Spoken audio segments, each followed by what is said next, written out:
Now let's break this thing down.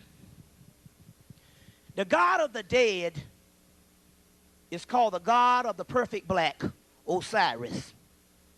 And that is the melanin inside of you. The God of the dead is called the sleeping God, the sleeping Buddha, or the God that rests.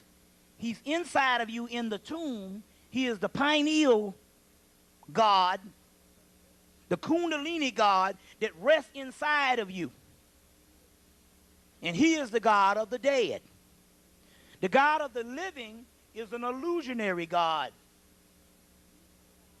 Now let's break this down. It says right here that the God that controls the heavens between the earth and the heavens, so that means he's not all the way in the universe or whatever. He does not possess the nourishment for all mortal living creatures. It is the core that bears the fruit. Now, when they're talking about that, they're talking about not the core of the earth. They're talking about the physical. They're talking about the body. And they're talking about the core. They're talking about the deepest part of the subconscious. That's called a mentor. That's called hell. That's called the dark side. When religion became the ward of the Roman government, they said we must outlaw all esoteric teachings. The dark side means the deepest part of your subconscious mind. Your subconscious mind creates everything for you that you need. You cannot do anything on this earth until you convince your subconscious mind that it can be done. So the only thing you do with, some people say, you know, I know there's a Jesus because he healed me. No.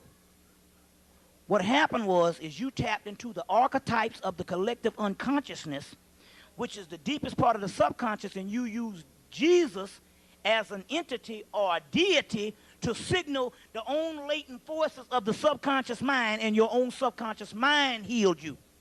If you was taught that Mickey Mouse was a god when you was a baby, Mickey Mouse can have the same healing characteristics, because we're talking about convincing the goddamn subconscious mind. It is your inner God self that healed you.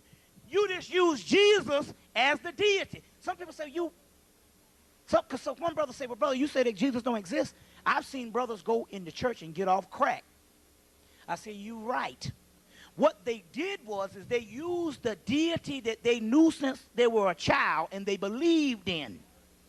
And they took that same deity, and by believing in that deity strong enough, they tapped into the latent forces that is the healing forces of the melanin in the subconscious mind and triggered a goddamn healing process. And by them being ignorant of the process of how the soul and how the spirit works, they blame it on some goddamn white man with stringy ass hair. And saying this white man did this shit. Or for the new niggas, this black man did this shit. And they don't understand that ye are gods. Is it not written in your law that ye are gods? John chapter 10, verse 34, 37. And the scriptures cannot be broken.